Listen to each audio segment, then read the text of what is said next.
One.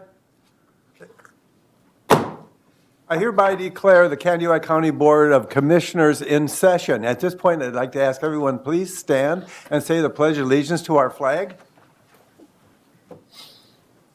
I pledge allegiance to the flag of the United States of America and to the republic for which it stands, one nation, under God, indivisible, with liberty and justice for all. Well, good morning, everyone. I'd like to welcome you all here, and as well as those people who may be live streaming this or watching this on YouTube later. This is the Candioi County Board of Commissioners meeting, and it is October 19th, and 2021.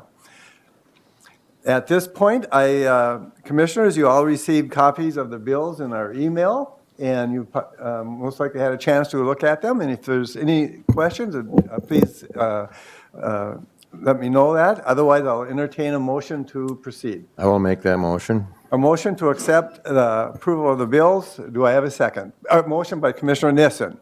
I'll second that. A second by Commissioner Anderson. No more discussion. I will call for the vote. All in favor, say aye. Aye. Opposed, same sign. Pass unanimously. Next, on our new Compass computer program, which seems to be working quite well so far. Less bugs this time, I think, than last time. You received copies of the minutes from October 5th. Any corrections or additions? Hearing none, I'll ask for a motion to approve the minutes from October 5th, 2021. So moved.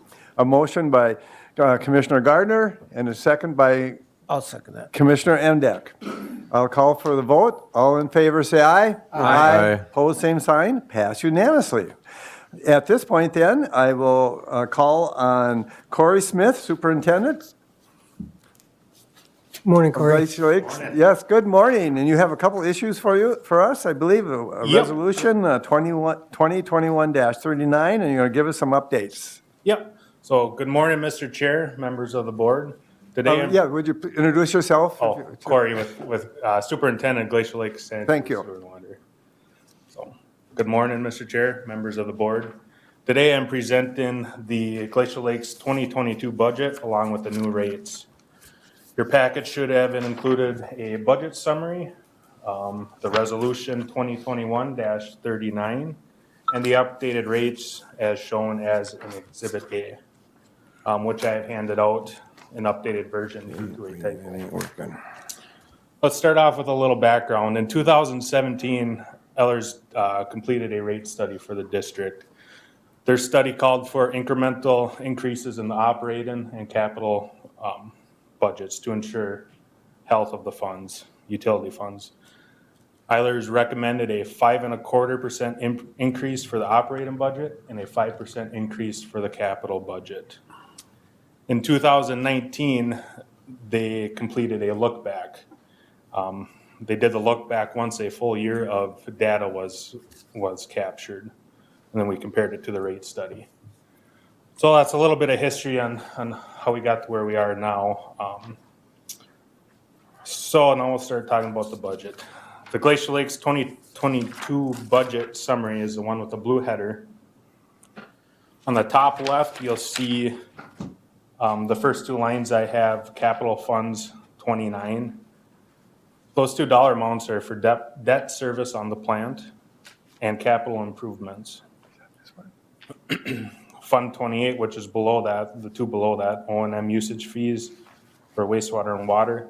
Those are for annual operating budget.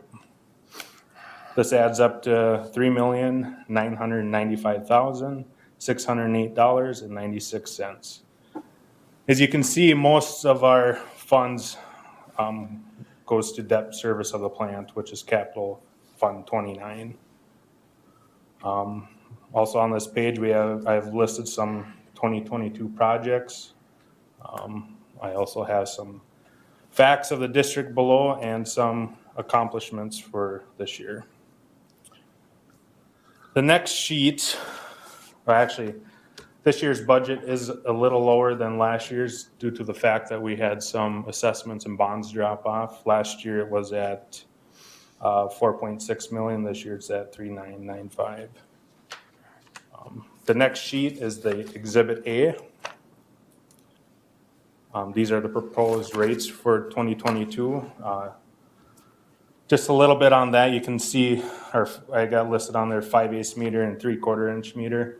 Those are over 90% of our meters. That's where our funds come from. For instance, we only have 2 3-inch meters and 1 4-inch meter. We have 0 6-inch meters. So with that, through discussion with the Glacial Lakes Budget Committee and the Glacial Lakes Commission, it resulted in staying with the Eilers recommended 5 1/4 for the operating budget and 5% for the capital budget. On September 27th, the Glacial Lakes Commission made the motion to forward this to the county board, and with that, it would be staff's recommendation for today to approve and adopt resolution 2021-39 along with the rate schedule shown in Exhibit A. Request for a motion, commissioners? I would move on Resolution 2021-39 along with the rate applications. A motion to accept the resolution by Commissioner Emdek, a second by I'll second that. Commissioner Anderson. Any questions of Superintendent Smith? Mr. Chair? Yes, please I proceed. just want to say this isn't something that Corey arbitrarily comes up with. This is a pretty involved process between members of the commission who are on the budget committee, along with Public Works and of course, Glacial Lake staff. And so it's, they put a lot of work into making sure we get this as correct as we possibly can. There's always some surprises with, like the water towers now need redoing. Or it's like your home. There's always something that needs to be repaired or caught up with, so. Thank you for pointing that out. Administrator Kleindall. So as you recall, Commissioners, in 2019, 2020, we did a study to try to figure out how to financially catch up. We're falling behind with repairs and maintenance in the Green Lake Sewer District. And so we came up with this plan with Eilers, and so this is needed to keep the maintenance going. Any other questions or comments from the commissioners? If not, I'll call for the vote. And I'm Commissioner Emdek, I'm glad you pointed out, some people watching this may think, well, they just vote on these things just like that. But we've received all this information ahead of time too, and had a chance to look at it. So If I may, there's, please proceed. you know, this is an expensive system to operate. If you look at the mileage, the square miles that we cover, it's 57 square miles, and we have something like 5,500 sewer customers and 5,200 is it water customers, something like that.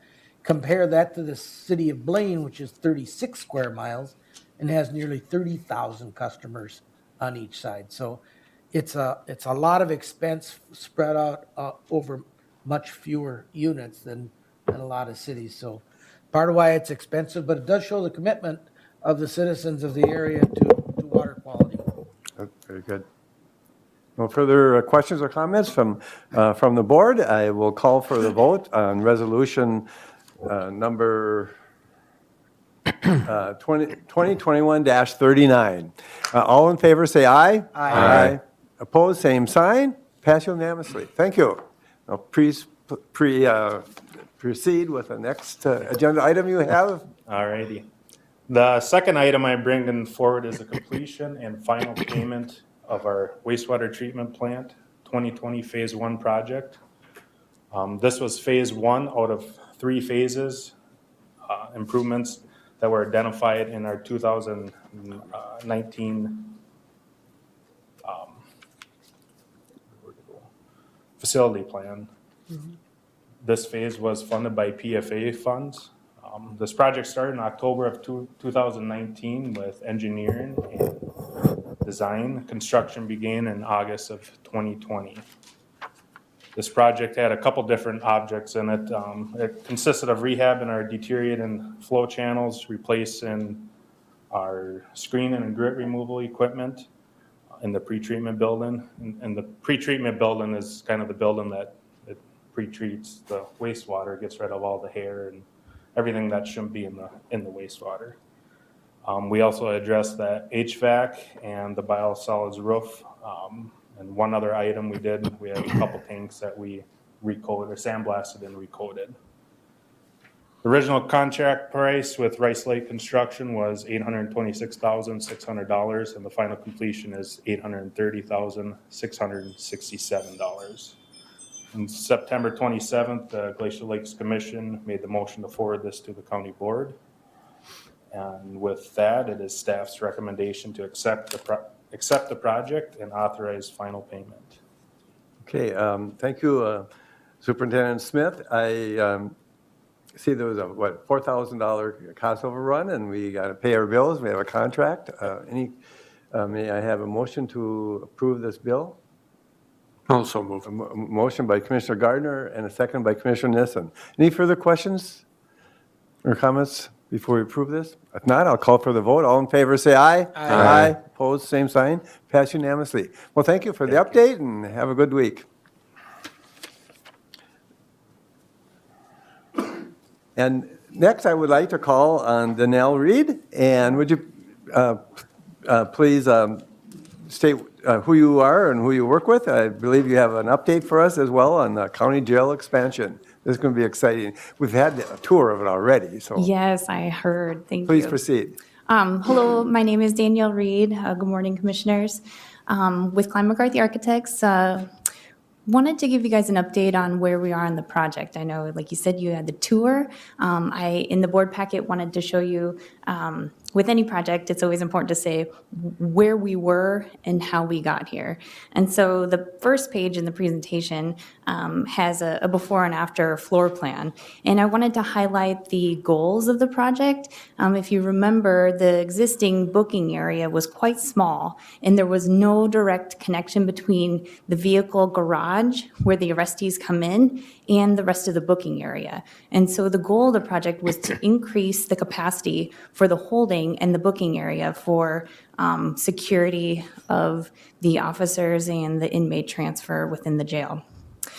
Another goal of the project was to add an exam room in the medical area and to increase the security in that space as well. Another upgrade for the project that wasn't necessarily related to the jail specifically, but the building mechanical system, we upgraded to add additional supplemental heat and cooling for the geothermal system, which was additional boilers and chiller. So during the peak heating and cooling season, the building could keep up with that demand. So I did want to highlight that as well. It's not reflective in this floor plan, but it was included within the construction project.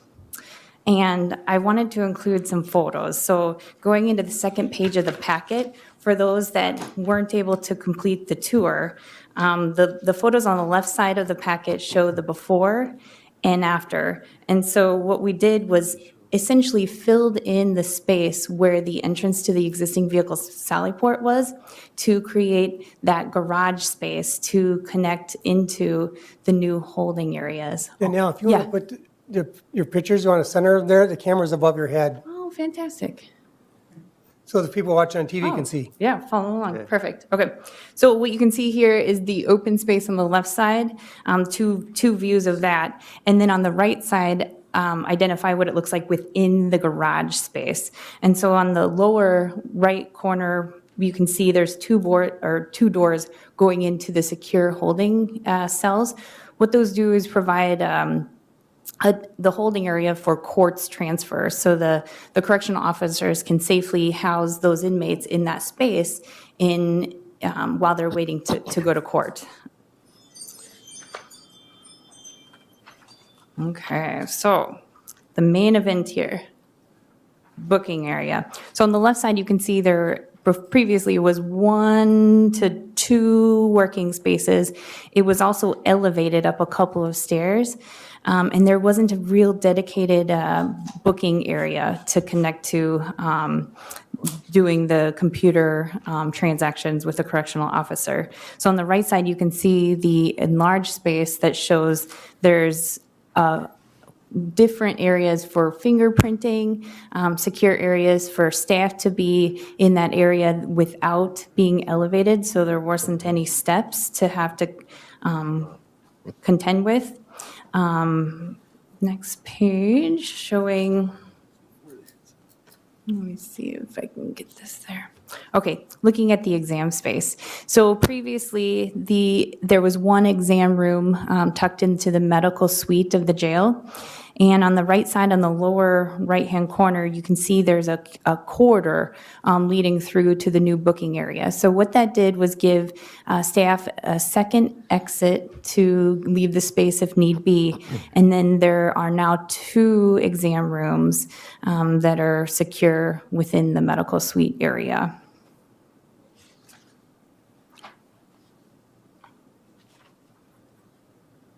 Okay, looking at a few more images of the booking area. So on the right side, you can see a vantage point from the staff area. So as you can see, there's computers, there's space for layout, there's space for file storage. It's not as clustered as it was before, and again, without any stairs, so there aren't any tripping hazards. Okay.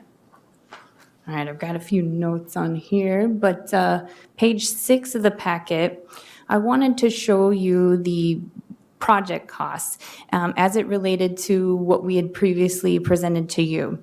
So what are the knowns that we have at the top? Construction costs. We know the construction costs came in a little bit higher than we anticipated, but to no surprise last year, and we're seeing it still about a 5 to 10% increase in construction costs as a result of the pandemic.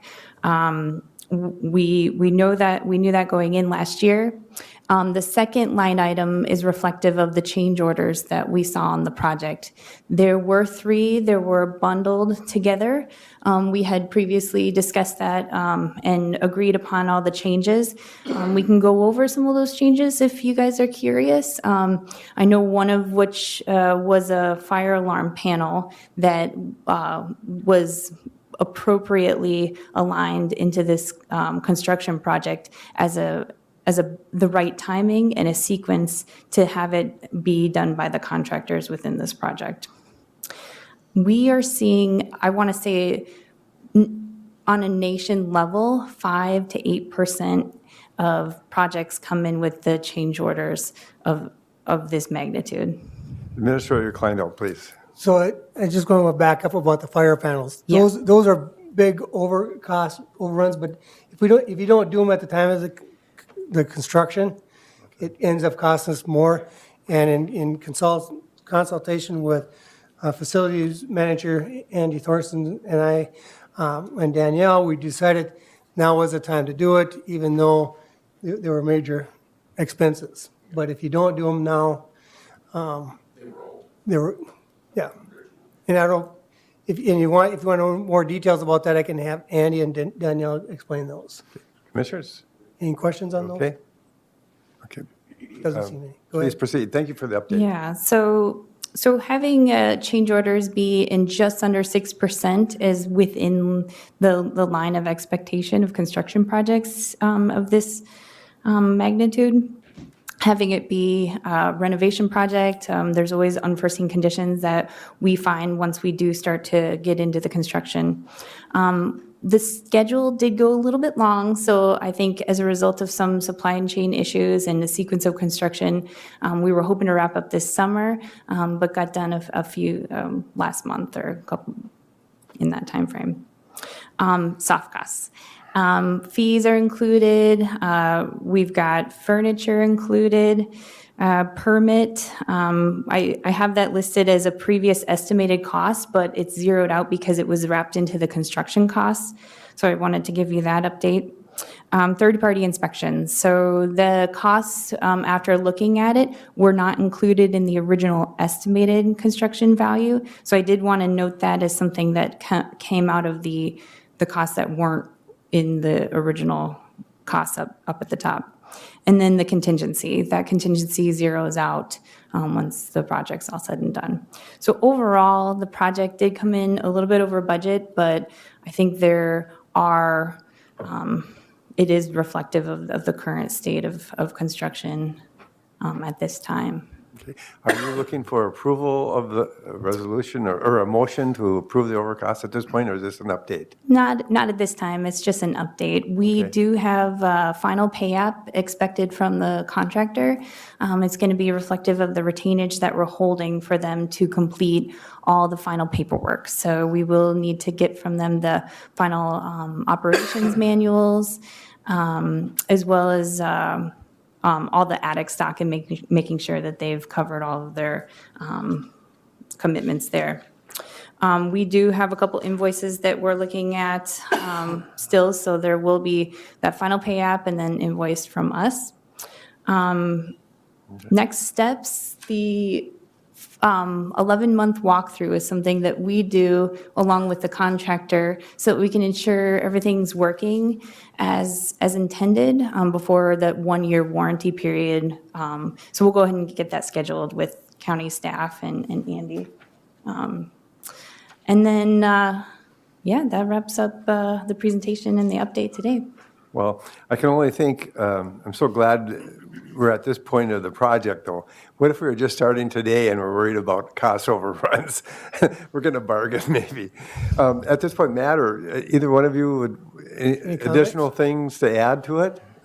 And please identify yourself and No. for the audience. Danielle's been great to work with. The staff is just really happy that we're finally got it open and we're using it. So it's been a great project for us. So Wow. we thank you. Yeah, like Matt said, Danielle was great to work with. Oh, for the audience, could you identify yourself? Andrew Thorson, Facilities Director with the county. There you go. Danielle was great to work with, as were the contractors and subcontractors. Any of the change orders that were approved, there was no bells and whistles. It was everything that had to be done, nothing that we just wanted to be done. Oh. So, just want to state that.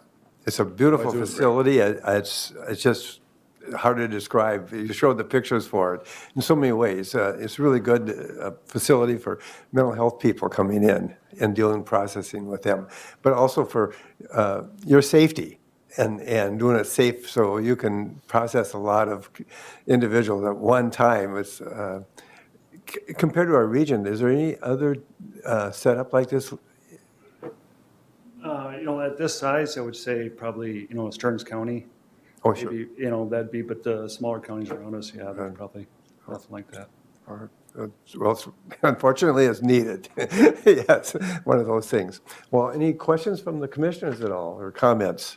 Administrator Kleindahl. So this is a project is being paid by our revenues we're getting from the jail, we put back into the system. We do have the funds to cover the overrun. Andy will bring the final payment when Danielle gets that to him. As you know, all final payments have to be approved by the board, and so when we get that, he'll present that to the board as a final payment. This is an update to keep you informed where things are at. We like to do that and make sure everybody's on the same page as we go forward. And it's nice to see the architect here, not only at the beginning, but at the end, and all through the process. I'll echo what Matt and Andy said.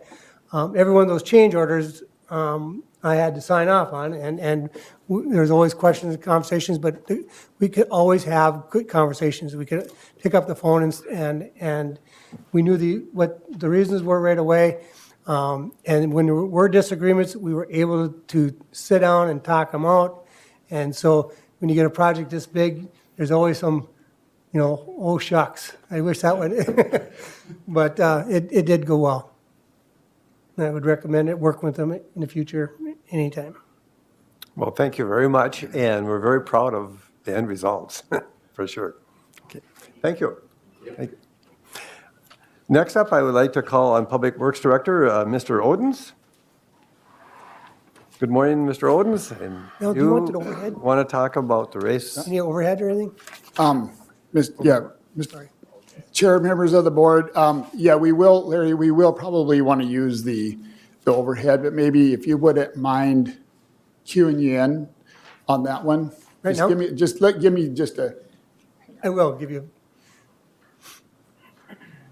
So the first item I've got is the consideration of the feasibility report, the draft report. So you may recall that we hired professional services by Moore Engineering to look at a feasibility report of the raceway or the spillway at the Old Mill Dam. And so why don't we do the overhead, Larry? Okay. And I'm going to give you just a quick background of where we are, just for the sake of the Yep. public. If you put up there, I can kind of see what if I should zoom in or what I need to do here. Okay.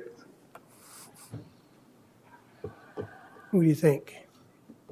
So that's good. We got a lot of pictures in the, we have some pictures in the packet. We've got other pictures in the feasibility report that I may want to just kind of thumb through. I know it gets a little bit confusing, but I'm going to try and start from the top and zero in a little bit here because this is a larger, maybe more confusing project. So let's start with the larger picture here. We got Ness Lake dumps into Green Lake right here. This area right here is the old mill dam or the old mill site in if you're familiar with that. And there's really four pieces to this structure that gets the middle fork of the river from Ness Lake into Green Lake. So the problem that we got here is that if you can maybe kind of see the old road was right here.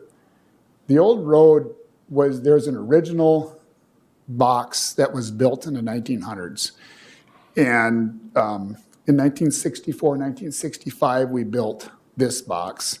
Well, through this whole process of moving the road and building these boxes, this very end down here, which is the fourth piece of the puzzle, was the raceway or the spillway into the lake. That reverted back to private ownership. All right, so therein lies a problem. We got private ownership of a section of the river.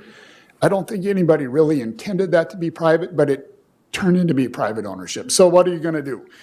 So the ownership of the site was, for sale and changing hands. The dam safety unit for the DNR recommended that there's need to be rehabilitation of this raceway. It's getting bad. There's a liability for the owner. It's expensive. So we get together and we figure out, how do you need to come up with this. We, as the county, have no obligation to do anything. It's a private ownership. But I feel that there's an understanding or an expectation to collectively solve a problem when it's a larger problem. And therefore, what do? We maybe go after money, we go back after resources. The administrator and I have talked many times about this, what is the best solution? So that's the large picture. I did hand out, if we could zero in, we're going to zero in right now on the raceway right here, this piece right here, the point of discussion. That's right here. So as you're looking from Green Lake back toward Ness Lake, this is the structure that is not in good condition. So what's the concern? Well, the concern is if you can look on the bottom, this is the west side. It's breaking out, concrete's falling out. It's the old 1900 construction where they took field stone and they grouted them together. If anybody's lived in an old farmhouse, you know what the old basements were like. Wherever could carry a rock and grout it in. That's what was part of your basement. That's exactly what's going on here. There's other pictures I could show you, and I think in your attachment, there's a picture as well, and maybe we should go to that quick. You can see in this picture the fieldstone. The fieldstone are now becoming exposed to the public in the air, and we do know that there's the liability of those dislodging with ice, okay? So, and maybe in this middle picture, you can see the different constructions. Here's the 64 construction. Here's the old 1900 construction. There's a little piece built here, and then you have the spillway that goes out the end, which is right there. So four different segments. So that's a little bit of the history or the background. So the owner of the property approached the county about, basically discussion, here's a problem. So we thought, well, initially we thought, well, if we go for, a feasibility study, like what is the total fix? What's the total problem here? We recommended a few months ago to hire more engineering to do a feasibility study. Well, as we do the feasibility study, and we're getting into the close of the year, we got some funds through the state. Some of those funds require resolutions, agreements, they require applications. So we kind of urged more engineering to give us maybe a sneak preview of the results of the feasibility study. And that's what you have on the back side of this picture. So what we're trying to do is fast track this a little bit because we've got some deadlines prior to the end of the fiscal year, calendar year, I guess in this case. And so the feasibility study is not due to be done until December 2nd, but this is kind of the meat and the heart of what we need to know. So they did a feasibility study and they did 3 options of repair. The first option is to literally take and replace or not replace, but the east wall, which is the worst wall, put a wall just on the inside of it, therefore, and fix it because there's a displacement going on. And that might buy you some time. Now, that doesn't address other problems. It doesn't address the other 3 sections. It doesn't address the fact that there's ice heaving on the inside under the old 1900 section, and it doesn't address the west wall. So let's go up a notch. Let's do the next one. What if we did the east wall and the west wall? Well, all right, we did the east wall and the west wall. What that doesn't address 3 of the 4 sections. It doesn't address the heaving in the middle. And does it really address what's going on out there? Does it really address the heaving? Does it address these walls not doing what they're doing today? They're tipping in a little bit because of soil pressure and being 100 years old. So the third option is basically replace the raceway in its entirety. But then not only that, maybe go back up in there and replace the old 1900 section, because that's where the floor is heaving. That's where there's some exposed rebar. So all of this comes with a cost, but like I say to people, it's not like we're just replacing your driveway culvert. This is the Middle Fork of the Crow River. It drains, we got 2 large lakes, not fully developed, but pretty much fully developed, that your risk is a little higher than just doing nothing. So if you replace the raceway, what do you have now? You have the raceway, which is brand new. You have the box on the other end, which is relatively new. You have 2 pieces in the middle that are 100 years old. So now what do you do? So you can't just decide to just mix and match and stuff. So it's our recommendation to select the option of just doing the $420,000 repair and just do everything from our bridge to Green Lake. And just, if we're going to be in this, we're going to go after some money, why don't we just do it? So my recommendation to this board is to select option 3, and if we select option 3, then that would trigger us to be able to fill out applications and resolutions to come to before the November 2nd board. So is there any questions on this? Just, I just want to comment, thank you for the options, just for the audience information too. We've looked at this to some degree before, and each time we meet on this, we narrow in on more information about it, and especially looking at options. Administrator Kleindl, did you have a comment? Yes, Mel, if you could just address it, we would be looking at state funds to help fund this. We would try to use very little local levy dollars for this. Right. In fact, that's a good point. So our recommendation, and through various contacts that the engineering firm and we have, we were able to get the state dollars. It wouldn't impact the local tax dollars. Now, the caveat with that is, and this is a large one, is that the next step here is the only way to realize these dollars is that we need to have this in public ownership. If this MOU and this easement transfer agreement is not taken care of,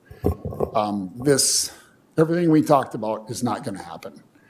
So then it's going to revert back to the original problem of a private raceway in a river connecting two lakes that there's a diligence that needs to be happening. Now, have we done anything about that? Yes, we have. In fact, we've done an MOU, we've met with owners, we've been in contact with their attorney, our attorney's office.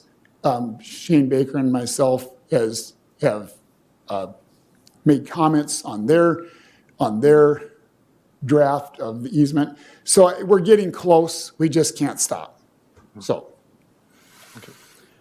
Commissioner Nissen. Just a curiosity, is the current owner have any stake in repair of this? I mean, Well, there is some liability that we want them to waive, yes. Yes, because we don't want to get in there and then find a pre-existing condition that, not on our property, that, like, there's got to be a realization of some ownership of this. Yep. Administrator Kleindl. And to further answer his question, they will also have to grant us an easement of 70 70 feet, yep. on that. So that piece that we would fix would then become, we would have access to that. okay, not ownership, but access. No, ownership. We need to have the property in government ownership. Okay. yes. So they would have Public to ownership. get, now that's an important piece because we don't want, in 40 years, our people coming after us facing the same dilemma. Commissioner Emdek. Yeah, this is, when this first came to light for us, we didn't even know we owned that dam.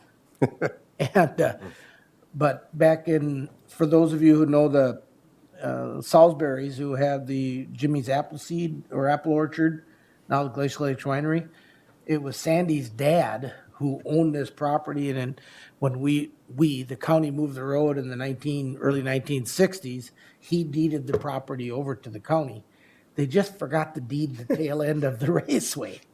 And so now this is something that we're fixing because a private party cannot request bonding or repair. It has to be a public entity. So that's the part that Mel is talking about. That's kind of a caveat. We got to own it before we can apply for the bonding to repair it. Commissioner Anderson. Yeah, so to clarify, on the photo here, you have a 70-foot permanent easement. It's not going to be a permanent easement, it's going to be ownership? Fee title, see, I think when we buy road right away, it's permanent easement. Okay, that's considered for the utility that's there. In this case, we've debated that a little bit. It probably should be fee title, just to, quote, clean it up once and for all. It's recorded, it's fee title, it's everything you need to, and basically what we're doing is we're trying to protect our interests so that we can get in there and maintain it, we can get in and replace it, we can get in there. They didn't think about this in 1900. Well, they maybe did, but, it didn't happen. Worry about that later. Administrator Kleindl. So the consequences, as we talked about at previous meetings, if we do nothing, and this fails, whether it be the people who own it now that are responsible, they're responsible right now, or if we and say we just back away and we do nothing, and this fails, all the mud that's on the edge of Nest Lake will wash into Green Lake, probably destroying that lake and going into Calhoun. And you got homeowners that wouldn't take long for that road, that house to probably fall in. And our roadway would be washed out very quickly, and which would be a safety hazard for anybody on that road. So the option would be nice just to walk away and say, this ain't our thing to worry about. But being a public entity, we know that there's a risk to our public. We have a responsibility to try to solve this problem. It'd be great if the private ownerships could take care of this, but because of they can't get state funding, they can't get bonding, they're not able to do this. But I will tell, if the owners are watching this, if they don't transfer the land, we're out of it, and they'll have to fix it. Right. But we can't keep dragging our feet on this because if you look at the spillway, it's in tough shape. And so I will state that publicly, that we've put a lot of time into this, and at some point, a decision has to be made. Commissioner Emdek. And I believe, Mel, you can clarify this for me. The dam study, we are ranking up pretty high in terms of where we need to be in order to qualify for the For funding. bonding. Is that- or bonding, yeah. That is correct, yep. And we did talk about that a little bit in all these discussions that Larry and I have had, and maybe Roger and others, I don't even know. But, so the risk we're running, because we did think about that, do we just wait and go for bonding? Well, you know how the track record of bonding is. I mean, I know that there's promises and, and I realize it's just a process because that's how we're set up in America. But I don't know how many more years we can go with depending or hoping we get bonding. And so there's this risk going on. And so that's where, Larry and the board kind of went out on a limb and funded the feasibility study because somebody had to move the first chess piece here. And so here we are.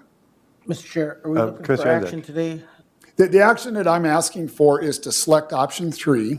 And then what that's going to do is it's going to allow us to take the next step in terms of filling out the funding application, filling out the resolution. And then we would bring that back to the November 2nd county board meeting. So that would be the action I'm looking for. That's all contingent upon, may I comment by Administrator Kleindahl talking about, that's contingent upon the ownership of it, and we're going to deal with it. Right, we can fill out the application and do all the work, and then we can just, if the ownership thing falls apart, then the application would fall apart. Okay. Any other, Commissioner Gardner? Thank you, Mr. Chair. Mel, the header on the third column indicates that this is a preliminary opinion of cost. It's essentially a best estimate at this time, including 20% contingencies. That's correct. What are the chances that doesn't begin to touch it, and what other costs could there be involved in this? So whenever I always say engineers are plus or minus 50% is. That's fair. But on this one, I think we're a little closer than that. And so we always want to be the high bid. So there's always a conservative factor of safety in here. Therefore, the 20% contingency, because we're not even at a 30% scope probably. So we're going to hopefully be a high bid here. And then the other thing is that we talked this morning before the meeting. Maybe, there's sheet piling involved. There's a lot of things involved. But maybe there's an option here that we could just still shore up that east wall and, move it 1 foot, and so we don't run the risk. But so we're looking at it, we're zeroing in on a number. But so 420, we feel pretty good that should touch it. Commissioner Emdek.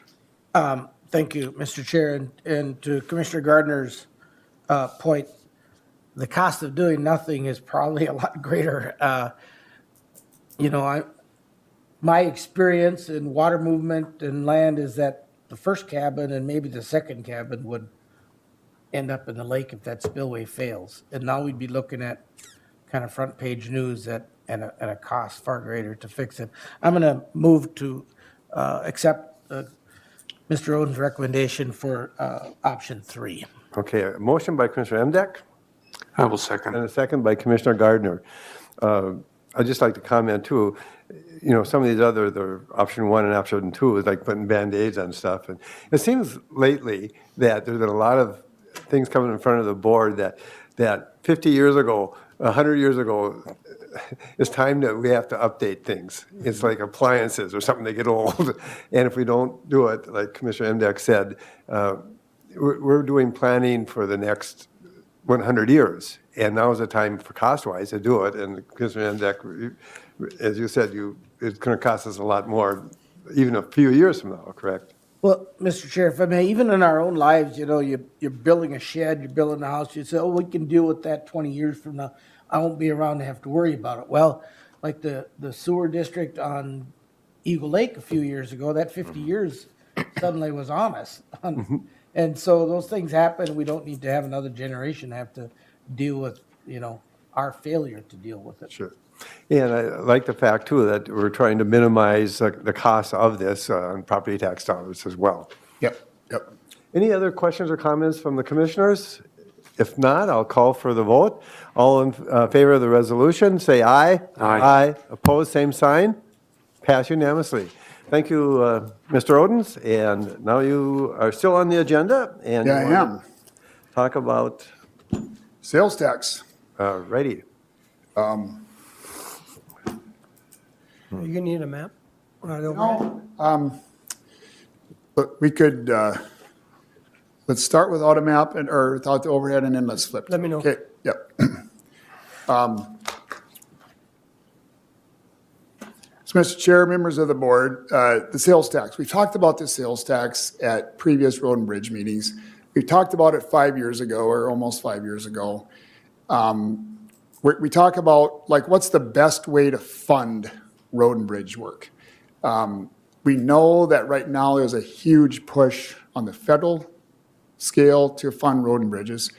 5-7 years ago, the state was struggling with funding roads and bridges. So they kind of gave a tool to local governments, especially counties, that if you have a plan, you list some projects, you can do it with a hearing, you can do it locally. So my ultimate request today is to request a hearing on November 16 at 10 o'clock in the morning. That's my request. But let me work up to that request. We did the local option sales tax in 2017. We started collecting in 2018, and we said, we'll just do it for 5 years. Okay, we listed 4 projects. Let's kind of have a begin, let's have an end, let's give it a try. So we did. Well, we're coming up where the projects are now, we're going to do 3 of 4 next year, and then the bad part of it is we would do project 4 in 2024. Well, the good or the bad is we have 1 year gap in there, so we would have it funded next year. Okay, so the decision then is, number 1, was it a good tool? Number 2, was there good public benefit to doing the sales tax? And I would say yes and yes, but to make it more of credible, the state also asked, like, did you utilize federal funds on other projects? Well, we utilize federal funds every year in the tune of $1 million. Did you do a jurisdictional realignment or study of your road system to see what should be county roads, what should be township roads, what should be whatever? Yes, we did. Did we do the wheelage tax, et cetera? Yes, we did. Did we do, what am I missing here? And so my point is, have we done, can we flip to the screen? Yes. So, zoom out a little bit. Okay. And maybe a little bit more. What I'm trying to say is, I don't want this board or the people in the public to think that we haven't looked at other options for funds. Here's our road network right here, our 450 miles.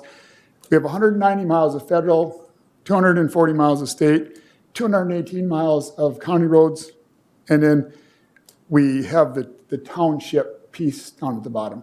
So when you get federal money, it only goes to here. Okay, we use about $1 million every year. Mr. Chair, Commissioner Dyak. thank you. I apologize for interrupting. No, that's fine. your flow here.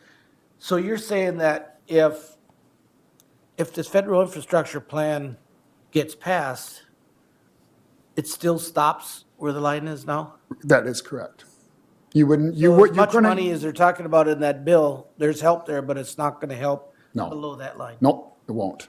Very That- good that- question. That's always the misnomer of when you listen, you get in the weeds, there's a lot of federal money coming your way, but you all know that federal money has a lot of strings and there's a lot of things that happen. And I'm not saying that I don't like federal money. I'm just saying that there's a line that it stops at for us, for roads. So Okay? they would make an exception? No, not for roads, no. So then so I just want to point that out, just a little bit of a background, because if you look at where we are, right here, here's our graph of funding, here's the local option sales tax we did, but then you hit the cliff. This is a huge road gap of non-funded roads. And if anybody thinks our roads are current, then maybe you're good with not doing it. But I think that we do need to consider to keep up with it, because if you let a road go to a reconstruction state, it's going to cost you 4 times it would be just to keep it up where you could do an overlay state. Does that, you track on that? I mean, it pays to keep a good road good versus just letting it go down and you rebuild it. So what are we doing here? My request is, Maybe say what we did so far. yeah, okay, so what did we do so far? We did 4 years, or we did 5 years of sales tax, 4 projects. One of those is a bridge and 10 miles of road. We did 5 years of a sales tax. We did 4 projects. One of those is a bridge and 10 miles of road. All right, what's the request? The request is 7 years of a sales tax, 11 projects, 40 miles of road, 2 bridges, and $22 million. So we would do 4 times the miles for less than half the price, and 2 bridges. So it seems like a good tool. I think we demonstrated that we've looked at other tools in the toolbox. And I think that our road network needs it. So now what projects are you thinking of? So maybe Larry, if you could zoom out just a little bit here. And while he does it, Mr. Chairman, may I ask a Please question? proceed. So you're about to point out the projects. These are projects that otherwise wouldn't be funded with federal dollars. Is that correct? They wouldn't be, well, we would have to. Fully funded. They would not be funded. They're state aid, they're eligible funds. Some of them are eligible for federal, some of them are eligible for state aid. But there's also, you only get so much state aid, you only get so much federal aid. We only get, 4 million in state aid, and it's not a lot. We only get, 2 million in levy. So what we're doing really is we're leveraging our levy is what we're doing. Okay. So maybe. Could I ask a question? Commissioner Anderson. So basically, our option would be if we weren't to go ahead with a sales tax or to continue it, our option would be options would be to not do these projects or delay them. Right. Or to pay for them with property taxes, that the property tax levy. Right. If you drive one of these roads and you feel that this probably could be improved, then you have to decide, do you want to up your taxes, or go 50 cents on a dollar, because that's where we are. Okay. when we do a sales tax. Yeah, so in other words, then, rather than putting it on property taxes, we put it on sales tax, where hopefully we're bringing in people from outside the area to help pay for our roads. And we are. Kind of That's what the proven. Yes. it's, I don't like taxes, but and to me, that seems like a good option, so. Commissioner Nissen. Yeah, I agree with Dwayne. Nobody likes taxes. It's a swear word. But this is 50 cents on $100. Yeah. So if you go to the store today and you spend, and this has to be a taxable item, you spend $100 on something that's taxable, it's costing you 50 cents. And the road you came to town to do that business in will be in good shape for years to come. And I remember when we did the first one, I was at the fair and I had a lot of people explain how much they hated taxes. But it does help keep the roads in the kind of shape we need. And frankly, in Minnesota, we need more maintenance than they do in Arizona or Texas or some of these warm weather states.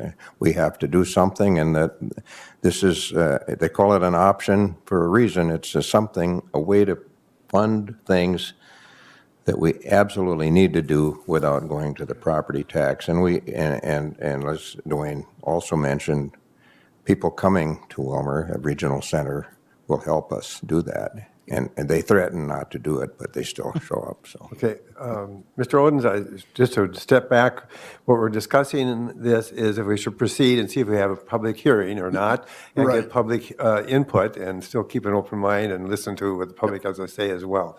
Commissioner Gardner. Thank you, Mr. Chair. Mel, very quickly, it looks like there are 4 projects in or near the city of Wilmer. Are those mill and overlay, or what are they? Okay, we have a little bit of both. We have a little bit of spot reconstruction, mill and overlay, and full depth.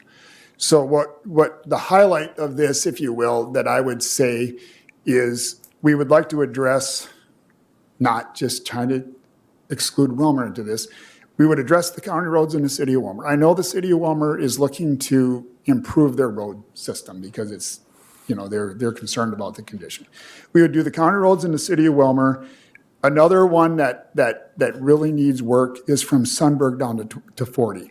That road was redone, and because of all the discussion we're having right now, has never been retouched. And that's a very, very major north-south road. Another road that just gets a little bit forgotten is the Tri-County Road. You're dealing with Stearns and Meeker County. It's hard to deal with other jurisdictions. It's not hard because we don't get along. It's hard because you got to just get in sync with their CIP. And so it's and then quite honestly, it's a road that's not too bad, but it just needs work. And then the other one that maybe I'm going to point out here is the County Road 1 bridge. We probably get more calls, especially this time of year, in beet harvest, for 2 reasons. The first reason is we have a bridge right on the other side of a beet hauler site that's restricted. So everybody that goes to that beet hauler site, they can't do overweight loads, which are allowed in the wintertime, and they're allowed with 6 and 7 axle. You can't do it over this bridge, built right beside. The bridge was built in 1975, so it's coming up on 50 years old, and for $300,000 we could just replace it with a box, and now we just eliminated a large impediment in our network system. But why is it also important? It's also important because I would like to give you the calls we get from the city of Raymond, people that live there, because all those beet trucks, guess where they have to go? They have to go right down through the city of Raymond, and that's a frustration for us, it's a frustration for the hauler, and it's a frustration for the people that live there. So that piece of 3 and that bridge, we put in there because we would never do those otherwise. Okay. So. Mr. Odens. I just want to point out that both myself and Commissioner Gardner, our district is the city of Wilmer, and we are concerned about the city streets as well. But we also recognize we have to look at the big picture, and we represent the whole county as well. So just want to point that out. Any other questions or comments from any of the commissioners? Okay, at this point, I'd entertain a motion that we have a public hearing concerning the local option sales tax extension. Yep, for 10 o'clock on November 16th. 16th. 10 a.m. I will make that. A motion by Commissioner Nissen. Do I have a second? I'll second A that. second by Commissioner Anderson. No further discussion on this motion at this point. I'll call for the vote. All in favor, say aye. Aye. Opposed, same sign. Pass unanimously. Thank you, Mr. Odens, for bringing this to our attention, and we appreciate very much you're always forward-looking for the next 5 years and/or beyond, for the next 100 years in some of these projects. So thank you. Thank you. Yep, all right. Okay, and at this point now, the next item on the agenda is, but I'm going to take a recess, but Mr. Van Dyken, you don't mind waiting 5 minutes for a recess? It seems like you're always on the agenda about the time of the recess. It has nothing to do with you, that we have to prepare for that. Thank you. I hereby recess the County Board of Commissioners for 5 minutes.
I hereby call the Candioi County Board of Commissioners back in session. At this point, I'd like to call on Mr. Van Dyken, zoning administrator. There we go. Thank you, Mr. Chair, members of the board. Eric Van Dyken, zoning administrator for the county, with 3 action item requests from the Planning Commission meeting of October 11th. The first request is a request from Mark Stahl and Franz Rosenquist. This is for a rezone from a residential designation to essentially a more habitat-oriented resource management zone, as we call it in the shoreland, and a little bit of agricultural. The history is that the previous owner of this land, Government Lot 2, had requested it to be zoned residentially for a potential development, and that development was never realized, and the current owners would like to be under a different regime of zoning ordinance requirements, specifically as they look at little options to split land for family and such like that. They would like to stay out of some of the more onerous platting requirements and stuff that would come in a residential zone. So that's the basis of the request. The Planning Commission did recommend approval unanimously with the findings as you see. Any questions or need a motion to approve? I'll move approval of the request with the findings as noted by staff. Okay. And I'll second that. A motion by Commissioner Gardner, a second by Commissioner Anderson. Any questions or comments of Mr. Van Dyken? If not, I'll call for the vote. All in favor, say aye. Aye. Opposed, same sign. Pass unanimously. Please proceed. The second request is a request of KH Properties for a gravel mining operation in Roseville Township.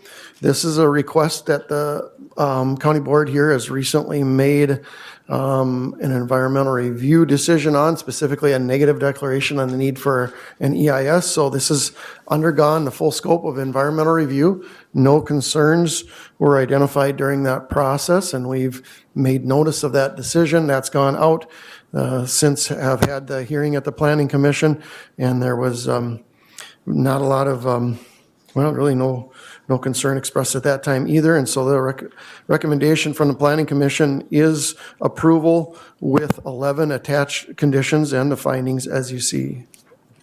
Mr. Chair, Commissioner Emdek. I would move on the recommendation of staff with conditions and findings. And I will second A second by Commissioner Nissen.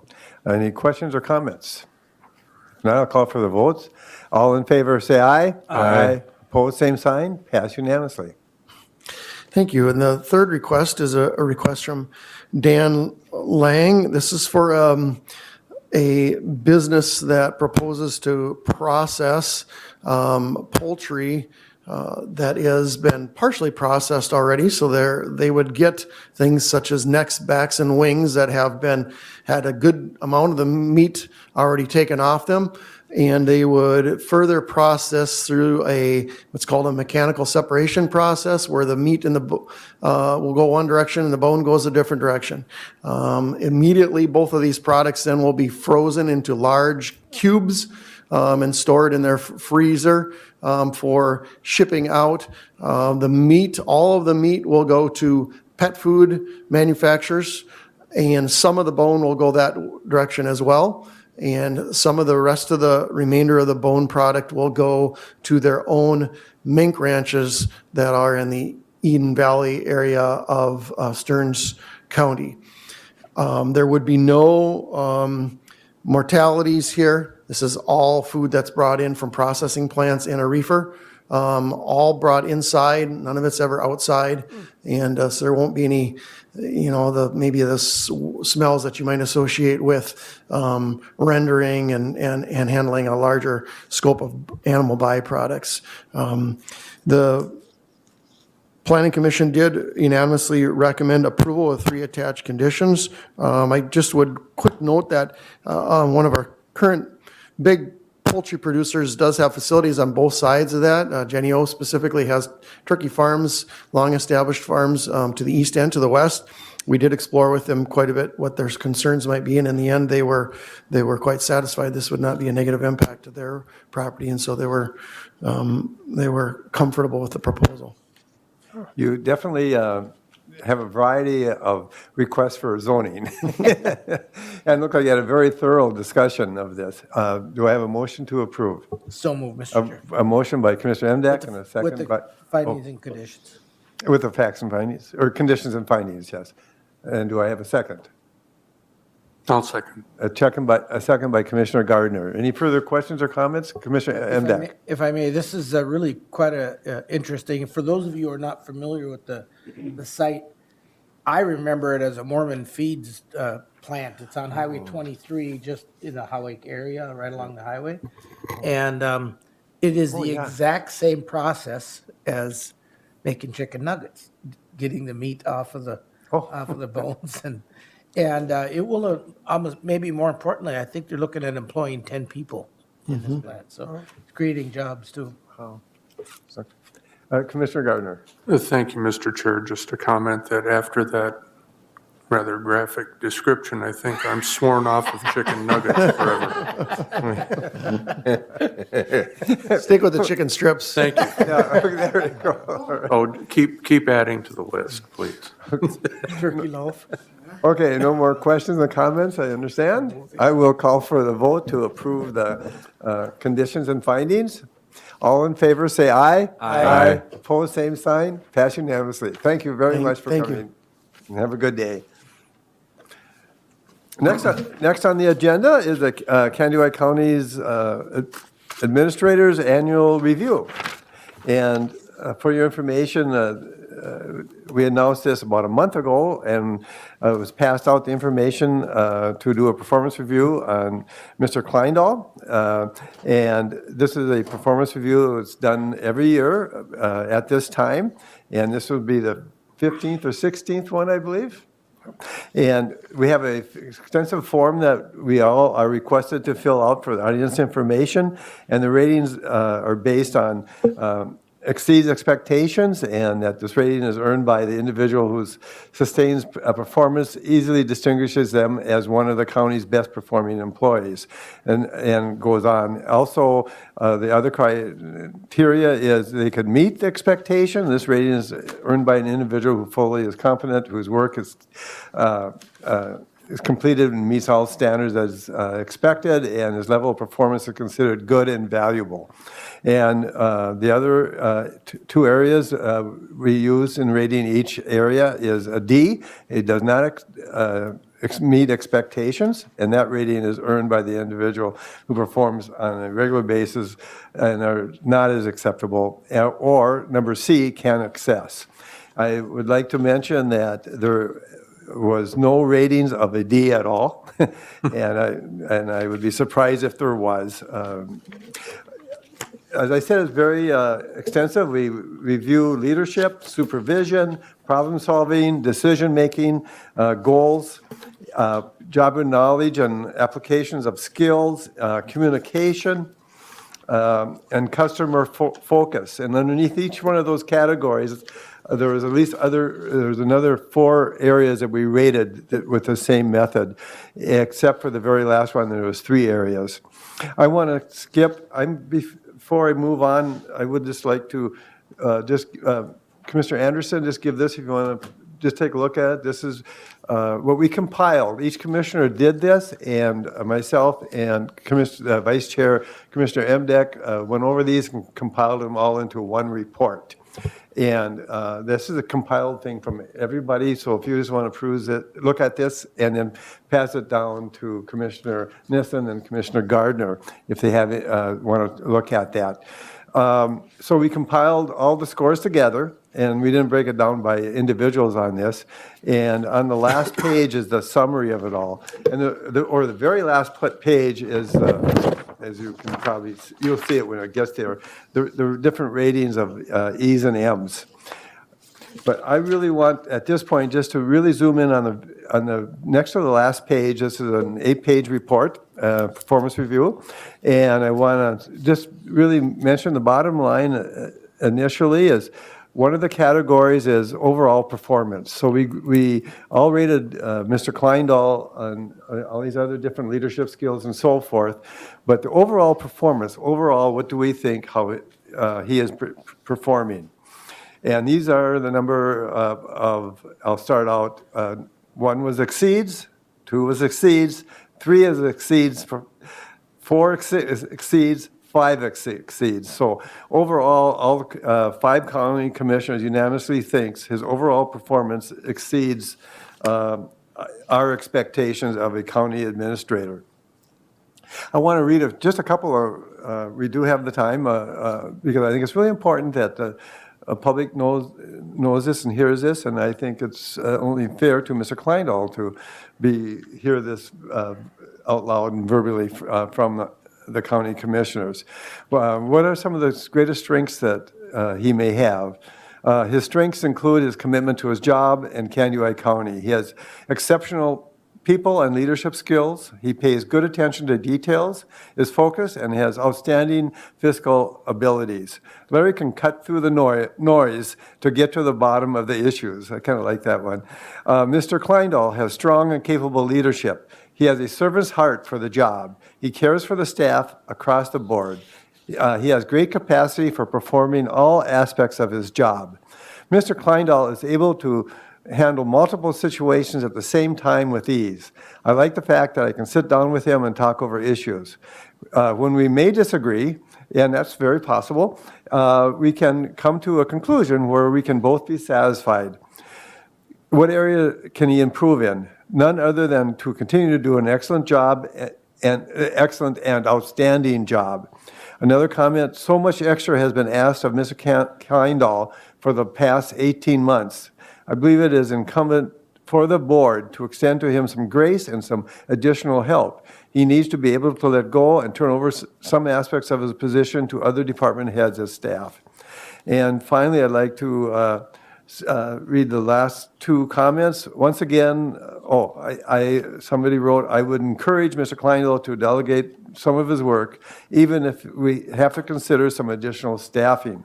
I think my interpretation of these comments is that he has a lot on his plate. And the very last statement is, this has been an extremely challenging year because of COVID. The challenges of administrating the numerous activities of Candioi County during this time have greatly increased. He has put in many hours of overtime. I am very proud of how well Candioi County has dealt with all the issues that come up this year. I want to state how fortunate we are to have Mr. Kleindahl as the administrator, especially during these trying times. Thank you for a year well done.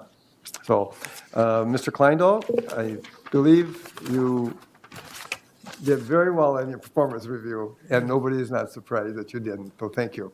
Now I'd like to move on to Mr. Kleindahl at this point, and you are going to address a request to advertise for Middle Fork. Sure, if I could just make a few comments about my evaluation, Oh, please do. if possible. Yes, I should. You know, it's been a challenging 24 months for a lot of people in leadership across the state, and I think county governments has had a lot of things added to our plates. But as you know, there's no job that one person can do by themselves. And so if, the county does a good job, it's because the people that are underneath me and those who are above me provide me the tools that I can do the job, allows me to do my job. I have great department heads. The line staff are second to none. So even though this evaluation was on my leadership and my performance, any one of the groups, whether it be the county commissioners or the department heads, they could make it so my performance wasn't very good. It's a team process, and I know that sounds, kind of flip it out there, but it really is. If the department heads wanted to get rid of me, they could revolt pretty quickly and not do the jobs, and I would, I'd be out. But you have to get buy-in, and I think I'm proud of the fact I let the department heads do their job, just like you as commissioners let me do my job. I have very little micromanagement. I think I try to give you information on a daily basis. I try to feed you information that things that might be coming up, so there's no surprises. Sometimes with COVID, that wasn't always possible, but I do the best.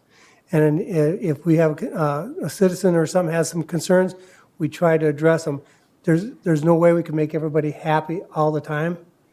But if you're watching, we try to do the best we can to find a resolution. So I want to thank you for allowing me to be your county administrator. It's never boring. I think I'm going to have things and I'm going to get done one day, and it doesn't always happen. So be patient with me. If I don't get back to you right away, or you want me to do something, it's not that I'm shirking my responsibilities. It's just that there is so much going on right now. When I first started out in 2006, I thought things were hectic then just because I was learning. But I think the hecticness has stepped up just because of everything we're going on with our society right now. And so, but again, I want to thank you. I want to thank you for the opportunity, and I'm proud to be a Canada County employee. Well, thank you. Very well said. Commissioners, any other comments you wish to make other than, I guess we did go on to some detail, but Commissioner Gardner. Thank you, Mr. Chair. I just want to thank, as a new commissioner, I want to thank Larry for the time that he's able to give me, and I'm sure Commissioner Anderson as well, in helping us get up to speed more rapidly than we might be able to otherwise. And it's been a much more seamless transition than I would have expected, and I appreciate everything that you do for us. Kelly hasn't even told me how to fill out an expense report yet. That's on you. Well, this is good to do this. It's very important that we looked at and give you that feedback each year. And also, one of the kind of things I hear a lot about too is a 360 performance reviews, that actually the person who's performing should be able to give a review of the person who's doing the performance, so that the board would get some feedback to how can the board help? What can we do to make life better for everybody? So, well, thank you again. Okay, please proceed, Mr. Kleindl. Okay, we got what now?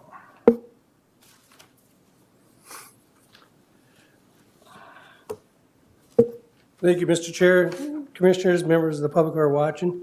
On October 8th, I received a letter from Robert Hodap, Bob, sending his regrets and sadness that he's informing us of his resignation from Middle Fork Crow River Watershed District Board of Managers effective October 13th, 2021, following their monthly meeting. Due to abrupt change in his life and circumstances, he felt it was necessary that after approximately 15 years of services, that he give his resignation. He said he would likely miss 6 consecutive board meetings this coming year, and he didn't feel it was fair to the board or the watershed district to continue to hold a position that would essentially be half-time. He goes on, he says, I would like to thank the county commissioners for their ongoing confidence and support for the work we do to protect and preserve our water quality in watershed district. So it was with sadness that I recommend we accept his resignation. Bob has been a great watershed manager, been active. He has passion for it. I know Bob personally. I think he's brought a lot of good things to the county with his knowledge and his dedication to the Middle Fork and dedication to the county and the citizens. So, Mr. Chair, we need a motion to accept his resignation. Mr. Chair, I would move on the motion, and I got a follow-up comment if we're. Okay, a motion by Commissioner Emdek. I'll second by that. Commissioner Nissen. Commissioner Emdek? Yeah, and I've served, or I've been attending the Middle Fork meetings for 8.5 years, or now it's 8 3/4 years almost as a commissioner. And I would echo everything Larry said about Manager Hodap. He showed great leadership, showed great dedication, but there's been changes. You may have known that his wife had passed away recently, and the last couple of winters, he's been spending near family in Seattle, and so it was apparent that it was becoming more and more difficult for him to dedicate the time. During Zoom, it was easy because it was more acceptable, but now that we're back in in-person meetings, it was more difficult to do it. So I want to extend my appreciation for his dedication to work as well. Okay, thank you. Any other questions, comments? If not, I'll call for the vote to approve re-advertising for this position. All in, We'll just accept his resignation Accept the first. resignation. The Pardon? motion is Oh, to accept Vote the to accept his resignation. resignation first. and then motion to we'll- accept the resignation, rather. Ready to vote? Yep. Okay, all in favor, say aye. Aye. Opposed, same sign. Pass unanimously. Now, Mr. Chair, I would like Help permission yourself. to reappoint and advertise for this manager for the Middle Fork Crow River Watershed District. Shall be considered by the Canada County Board of Commissioners on November 2nd. We would ask that people who submit their interest to this, my office, by October 29th at 4:30. We'll advertise this in the paper. So if you're interested, please apply. So I'd like to, we'll advertise starting this week, and it'll go in until October 29th. And I would ask that we would reappoint somebody at the November 2nd meeting. Permission to advertise. I will make that a motion. motion by Commissioner Nissen and a second by the chair, Kirkeberg. Any further questions or comments? If not, I'll call for the vote. All in favor, say aye. Aye. Opposed, same sign. Pass unanimously. Mr. Chair, I would like to introduce the new manager for Little Fork Crow River, Scott Henderson. Scott, I don't know if you want to just say a few words about yourself? Sure. Good morning, Chairman, Scott. Commissioners, good morning. Scott Henderson just was hired to take over for Margaret Johnson as the administrator for the Middle Fork Crow River. Today's my second day, so I came down. I spent the previous 7 years with the Sauk River Watershed District in Sauk Center, and still living up in Sauk Center, and we'll make the commute down. But yeah, so thanks. I just wanted to make an appearance and introduce myself. So thank you. Well, Thank you. welcome to the team. Welcome. I appreciate you had a chance to come here right away and so we could meet you. It really helps. Thank you. Please proceed, Mr. Kleindall. You're down Administrative to. updates and Yep. appointments, and calendars. At our last board meeting, we had discussed the need to move the December 7th board meeting due to the AMC annual meeting. We did a doodle poll, and because at the last meeting, we found out how busy you guys are trying to get everybody together for one meeting. I would recommend to reschedule our December board meeting, 7th board meeting, and move it to December 2nd. It's a Thursday, and would have it 9 a.m. for Health and Human Services until 9:50, and from 10 o'clock to 12 noon, we would have the regular county board meeting. That evening at 6 p.m., we have our Truth and Taxation meeting, and my ask would be is on December 2nd, if that's the date you choose to have this meeting, is that when that meeting was done, we'd recess and reconvene the board meeting after the Truth and Taxation meeting to set the levy. So, Need a motion to. To move the the meeting. date. I'll entertain a motion to move our December board meeting to December 2nd. correct. I'll make that motion. A motion by Commissioner Anderson, I'll second it. a second by Commissioner Endek. Any further questions or comments? We all can make that date, I take it then?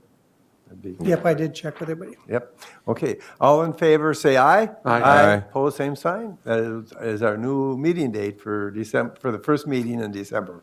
Correct. And County Attorney Baker did give me the information I needed for notices and stuff I needed to change a special meeting date. Terrific. Great. Well done.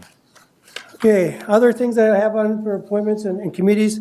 I passed out the AMC ballot, and this is just a straw poll for us as a county, you as a county board, to try to get an idea. where we're at, and if there's any areas that you'd want to, prioritize. So when we go into the AMC meeting, you'll be voting on this at the AMC meeting. But I think it's good for we as a county to kind of understand what areas that you, as a commissioner, may have some passion or interest in ranking those. So I would, as a straw poll, if you could fill this out and turn it into me at the end of the board meeting, and I'll try to tally it up.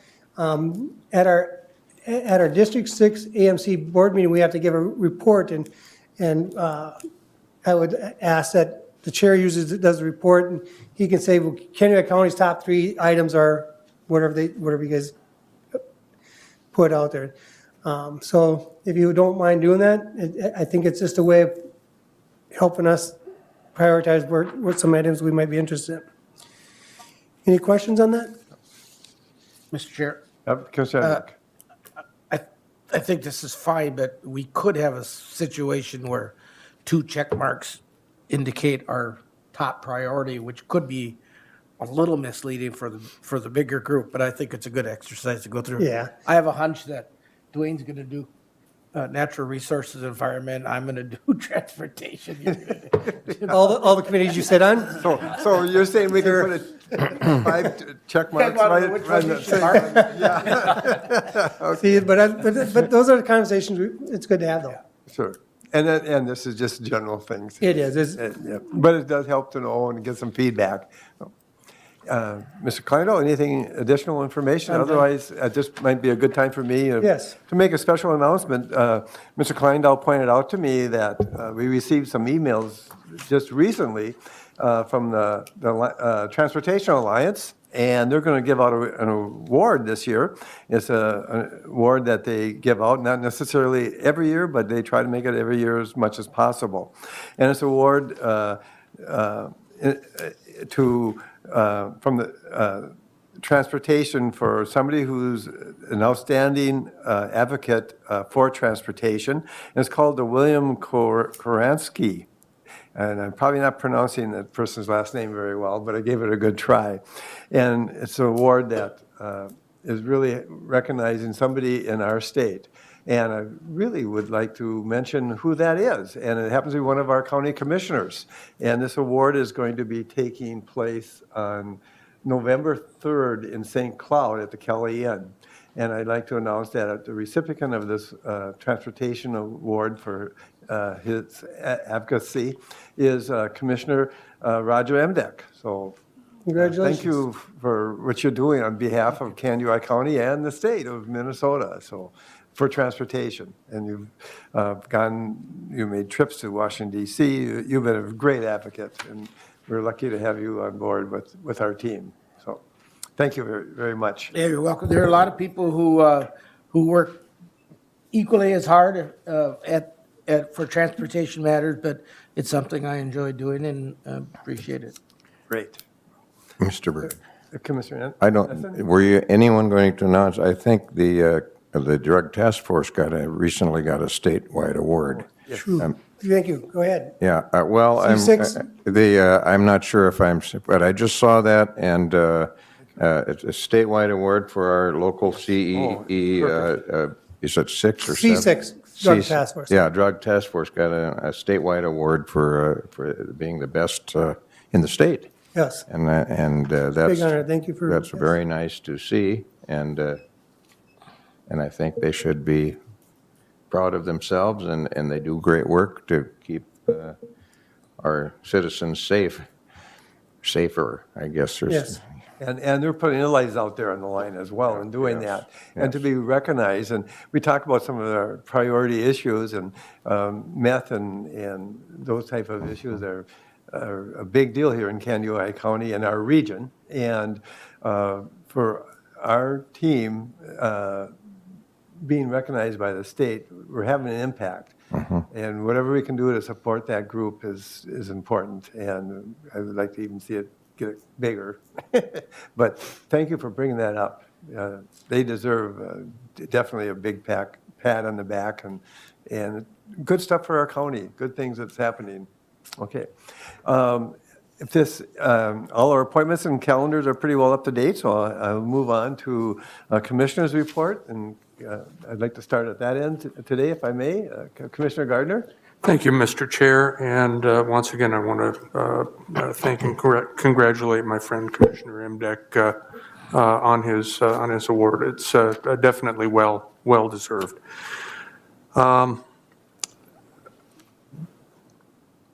Pretty routine. Several different committees, HRA, EDC, Joint Operations. We had a brief meeting. West Central Mental Health Housing, all of that took place last week. I'll be leaving from here to go to the CVB meeting. Several others in the next week or two.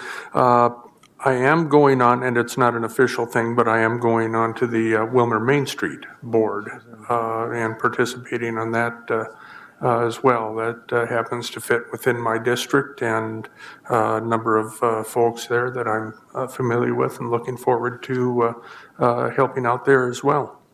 And that's it. Okay, thank you.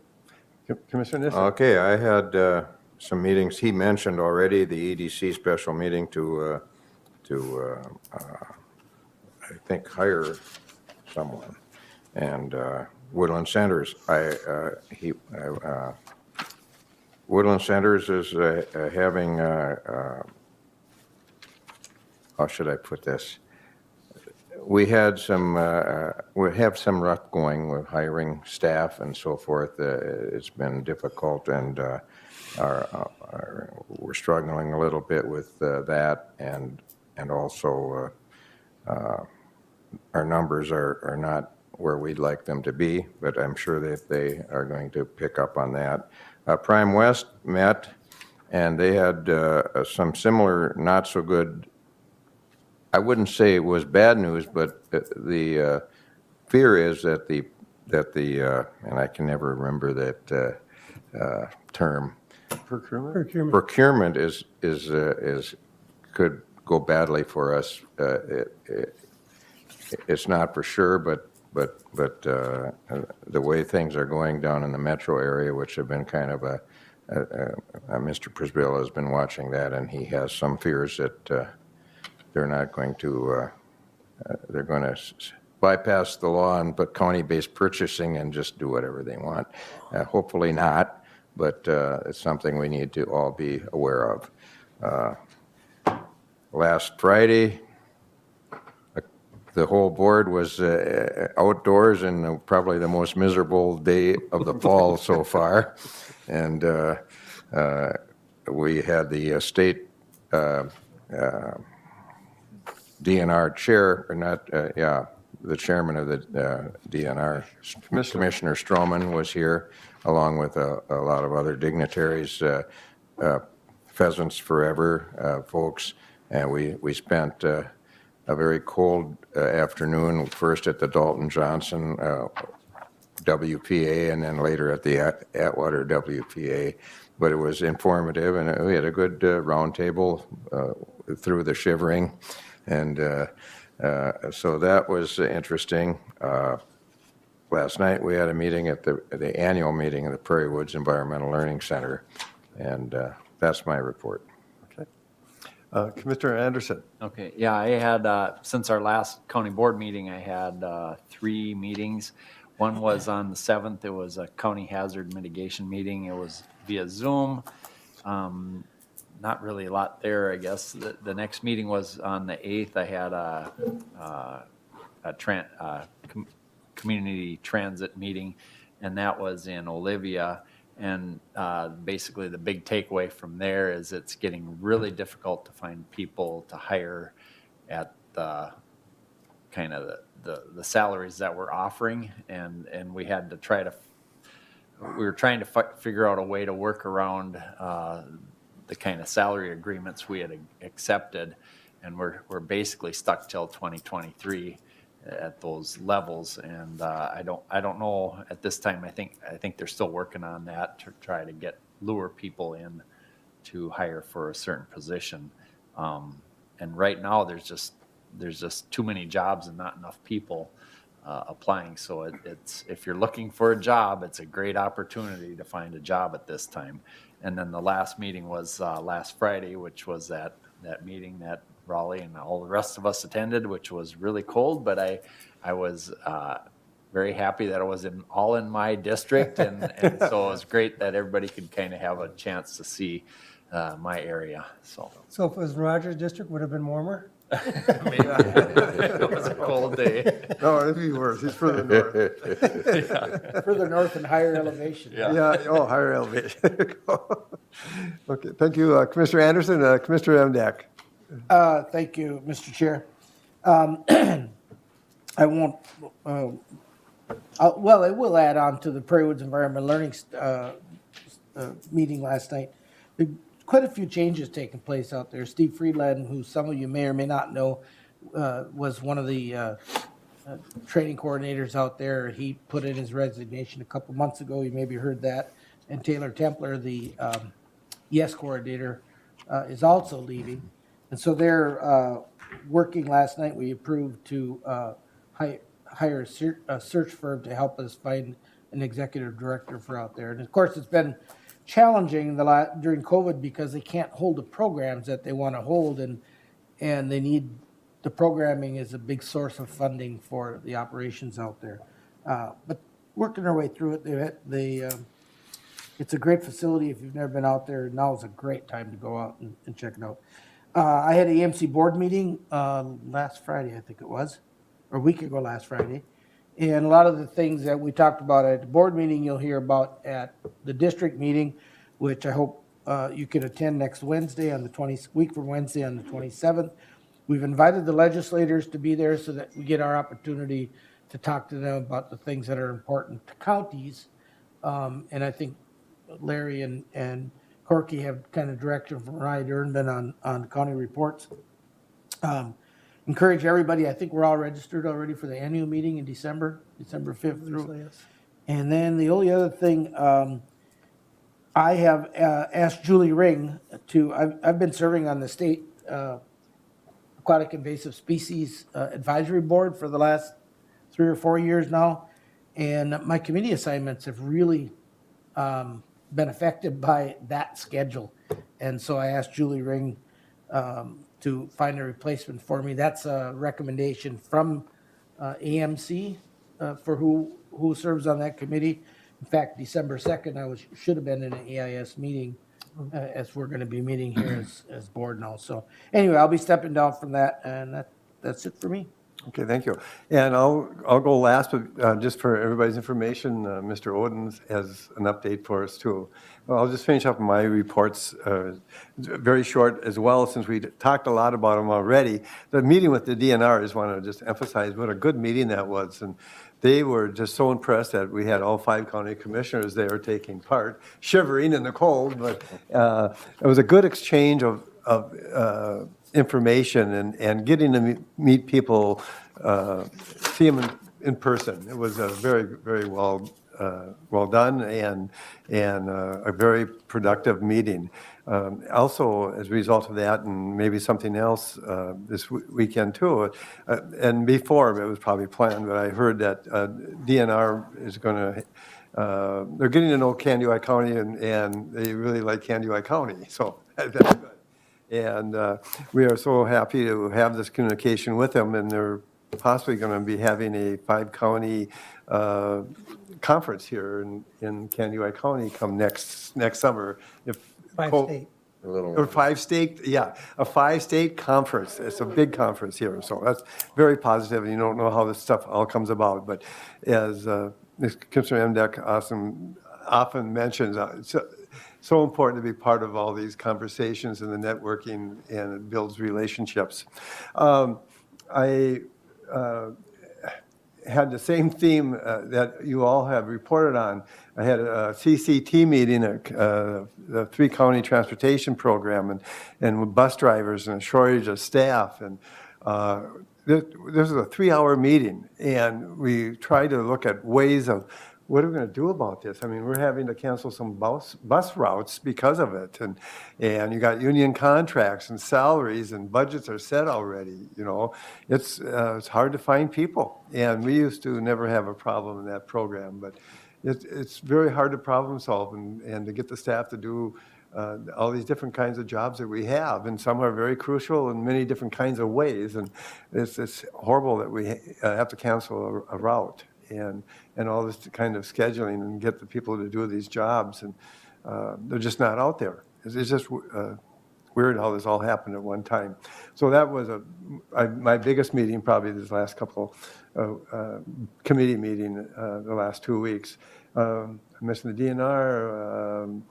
I had a PAC-4 meeting. It was an emergency meeting, nothing too much to report on. A community corrections meeting we had, Commissioner Emdek and I were at, and that's our first community corrections meeting for several months because of COVID, and it was very good to get an update, and we had a little bit smaller group, and it was very interesting. So we appreciated that very much. And housing program, we all were at that at Woodland Centers. I guess I'm going on and on that you all might have mentioned already. But right now, I guess I'm done with my reports. No, I'm not. If you haven't heard yet, I had a chance to go hunting. And I say that tongue in cheek if you haven't heard yet. Unfortunately, not a lot of people could take part in this because Governor wanted to really downplay this, because it's my understanding anyway. He didn't directly tell me this, but it's my understanding because of COVID. But he thought it was important that there be that he'd go out hunting and be part of the opener because it's so important. And he did schedule this out here. He wanted it very, very limited. It was just really myself and him that were shooting. We did have Mr. Ingen, and he is a high school student who is also part of it, and he's on the trap shooting team who has been special awards he's received for that, and he joined our group. Unfortunately, I don't know if he got even a shot in. There was 4 of us, counting the governor.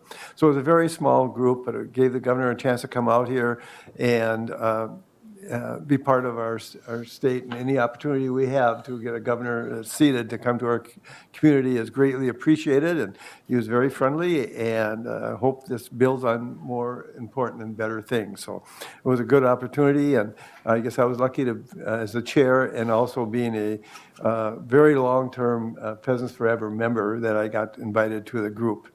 And the other 2 people were Kevin Ossendorf, the director of Pheasants Forever, and Nathan, the homeowner, where we hunted on his private land. So he came out here and was hunted on some private land in a very small group. So, but it went very well. Nobody got hurt, and actually everybody who shot got a bird. So, otherwise, now I'd like to call on Mr. Otens. Yeah, thanks, Corky, or Chairman and members of the boards. I just got notified, and I hate to do this, but the DNR has got, we applied last year for some state park road account money, and where we're going to use the money was for the road, the 0.4 miles of roadway from down to the Diamond Lake West boat access. When we realigned County Road 4, that piece of road was never rebuilt, or so the road core is in bad condition. Anyway, we were not successful in getting the grant last year, but they just notified me like in the last 2 hours that they think they have the money for us. So they want to know today. So I'm just like last second bringing it up to you. I don't think there's any action that you would need other than recognizing the fact that we may bring a resolution and a grant agreement to this body before the end of the year. So just wanted to give you a heads up. What's the dollar amount? $350,000. And the reason that we get this, and I hate to use this too much, but we're ready. Okay. You know, we're ready. We have the ability to deliver.